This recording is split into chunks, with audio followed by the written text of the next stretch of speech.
Reciban un saludo fraterno, queridos hermanos y hermanas.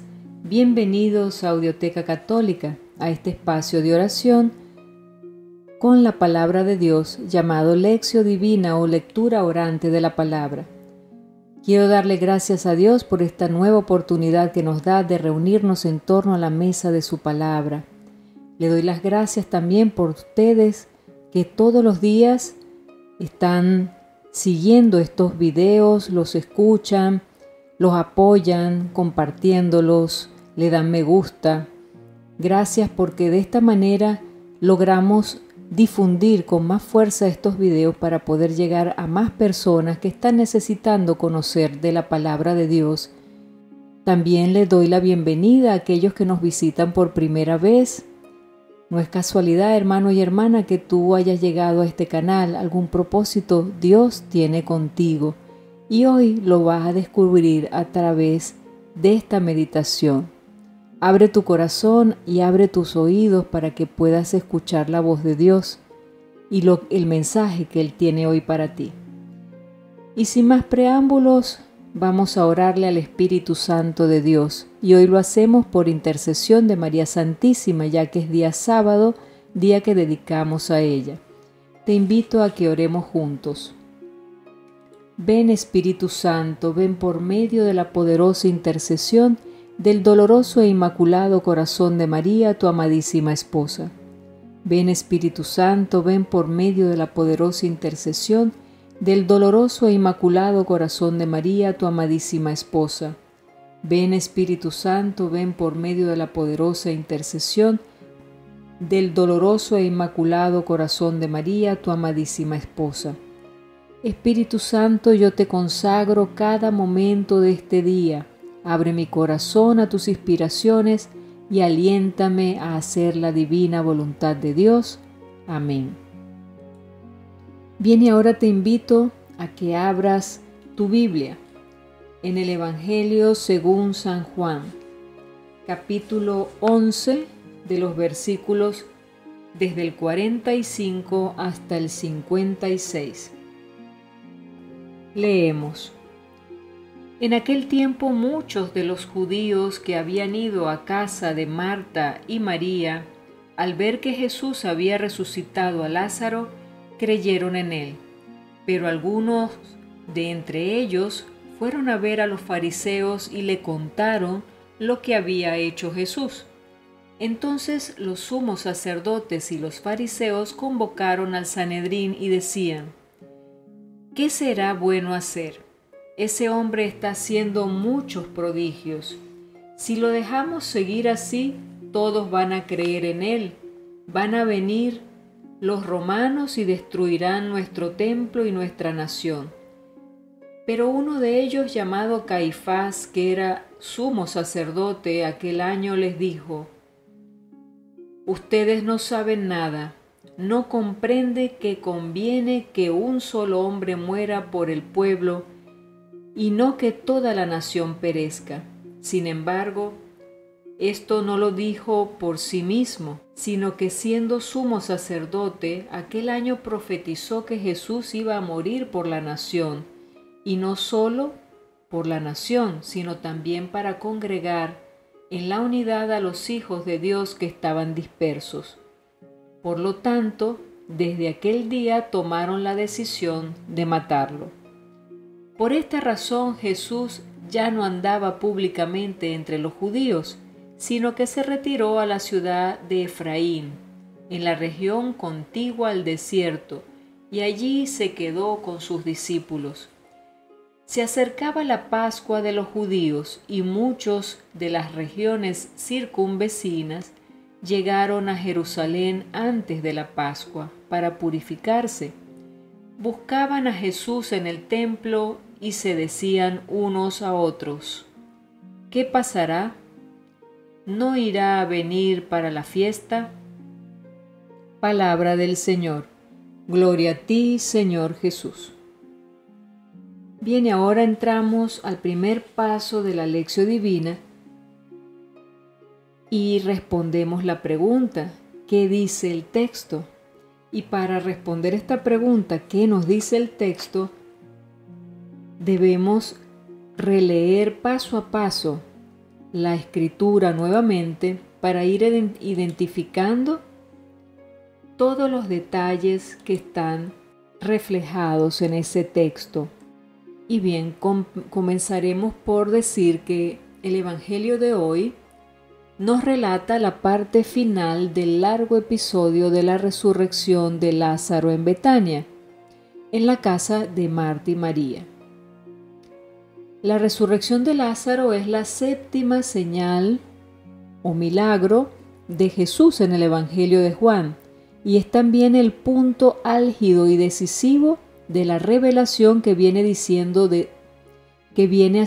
de Dios y de sí mismo.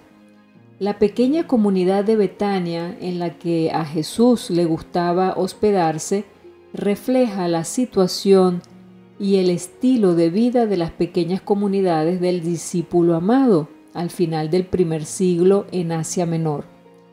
Betania quiere decir casa de los pobres. Eran comunidades pobres, de gente pobre. Marta quiere decir señora, coordinadora. Una mujer coordinaba la comunidad. Lázaro significa Dios ayuda. La comunidad pobre esperaba todo de Dios. María significa amada de Yahvé. Era la discípula amada, imagen de la comunidad. El episodio de la resurrección de Lázaro comunicaba esta certeza. Jesús trae vida para la comunidad de los pobres. Jesús es fuente de vida para todos los que creen en Él. Y bien, con estas señales que hemos detallado allí, entremos entonces a revisar el versículo 45, que es el primer versículo que leemos de este capítulo. Versículo 45 hasta el 46. Y nos habla de la repercusión de la séptima señal en medio del pueblo. Después de la resurrección de Lázaro, viene la descripción de la repercusión de esta señal en medio de la gente. La gente estaba dividida. Muchos judíos que habían ido a la casa de María y que vieron lo que Jesús hizo, creyeron en él. Pero otros fueron donde los fariseos y contaron lo que Jesús había hecho. Eso nos lo relata allí, ¿verdad? Estos últimos le denunciaron. Ellos fueron a denunciar a Jesús. Para poder entender esta reacción negativa de una parte de la población es preciso tener en cuenta que la mitad de la población de Jerusalén dependía en todo del templo para poder vivir y sobrevivir. Por ello difícilmente irían a apoyar a un desconocido profeta de Galilea que criticaba el templo y las autoridades. Esto también explica el que algunos se prestaran para informar a las autoridades. Vamos al versículo 47 hasta el versículo 53. Y ahí nos habla de la repercusión de la séptima señal en medio de las autoridades. La noticia de la resurrección de Lázaro hizo crecer la popularidad de Jesús. Por esto, los líderes religiosos convocan el consejo en el Sanedrín, que es la máxima autoridad para discernir qué hacer. Pues este hombre realiza muchos signos, dice la Escritura, ¿verdad? Si le dejamos que siga así, todos creerán en él y vendrán los romanos y destruirán nuestro lugar santo y nuestra nación. Fíjense que ellos temían a los romanos. De hecho, el pasado, desde la invasión romana en el año 64 a.C. hasta la época de Jesús, había ya mostrado varias veces que los romanos reprimían con toda violencia cualquier intento de rebelión popular. En el caso de Jesús, la reacción romana podía llevar a la pérdida de todo, inclusive del templo. y de la posición privilegiada de los sacerdotes.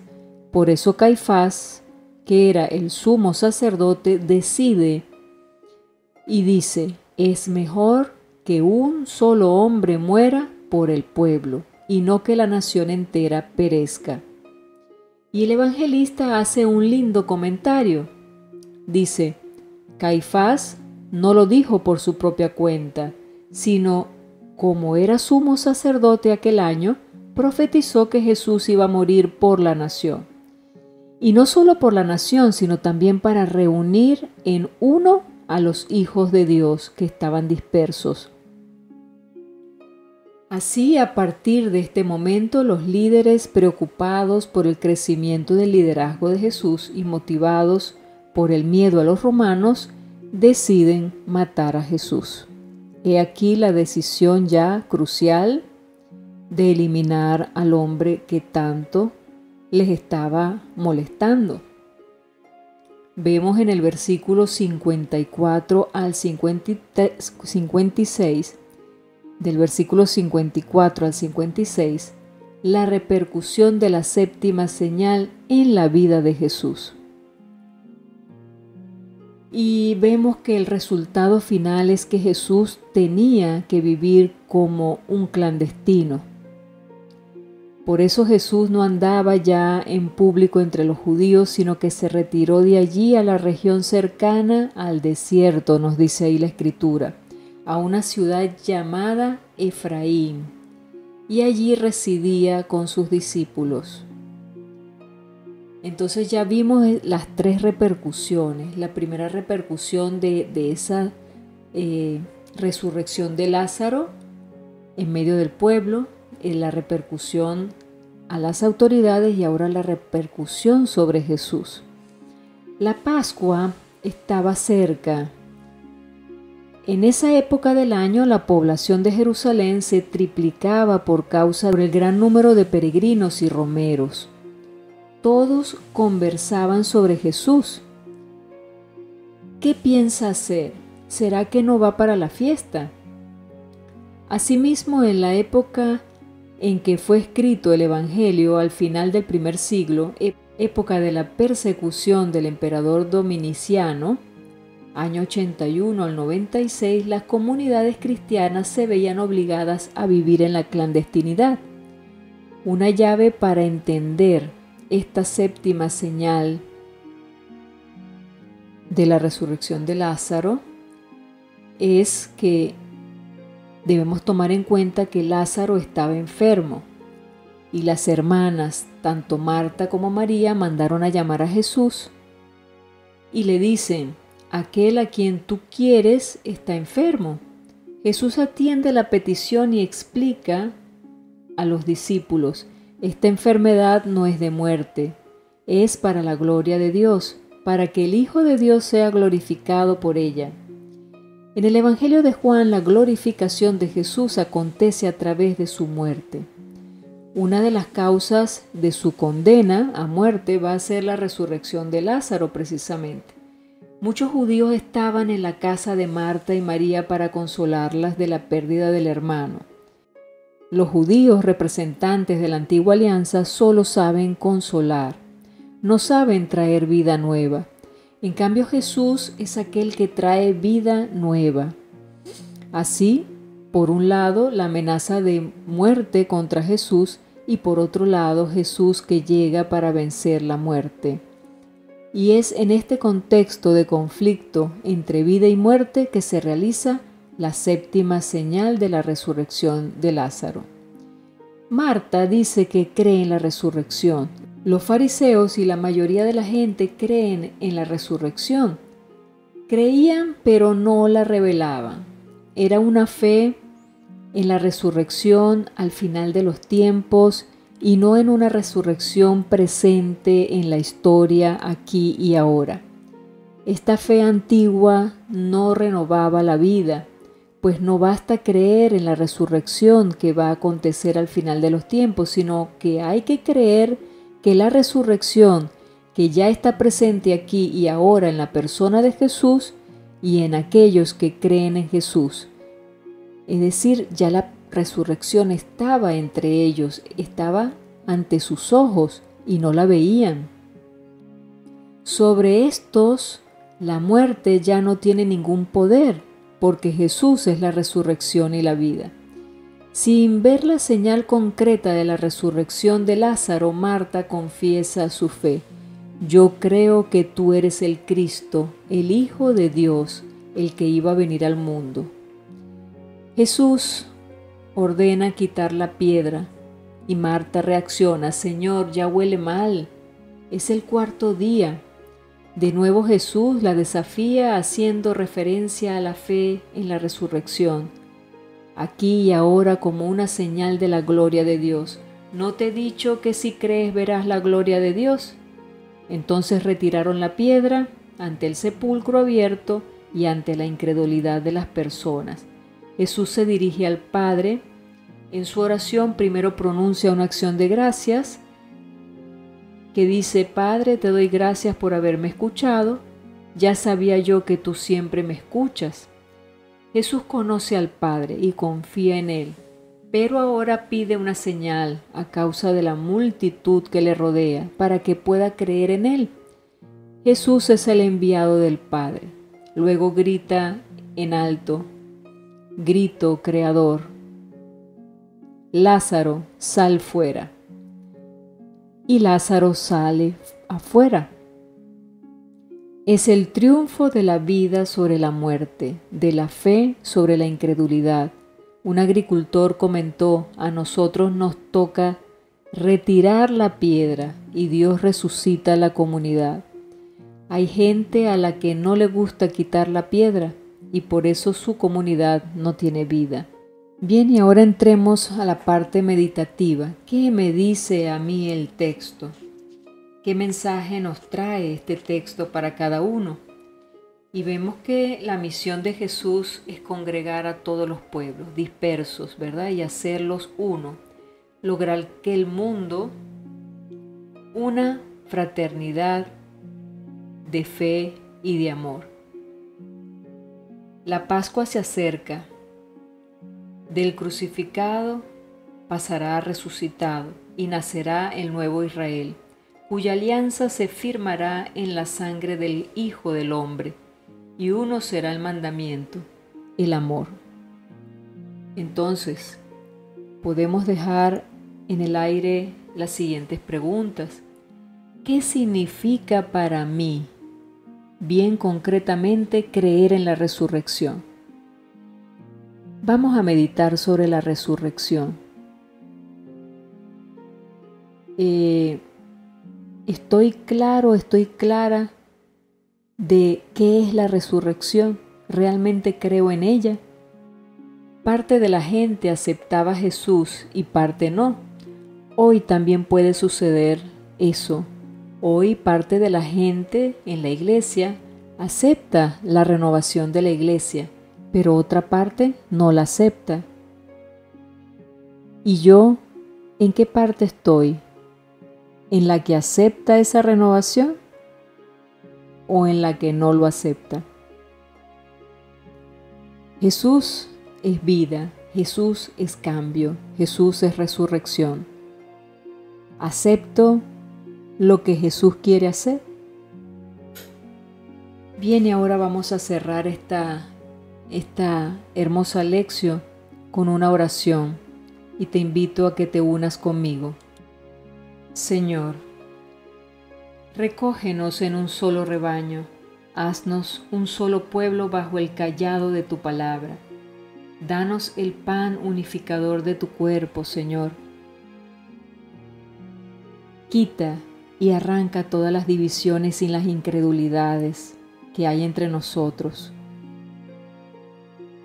No permitas que otras ideologías se puedan meter e interferir con nuestra fe. Por ejemplo, esa ideología de la reencarnación que está tan en contra de la resurrección. Son polos opuestos.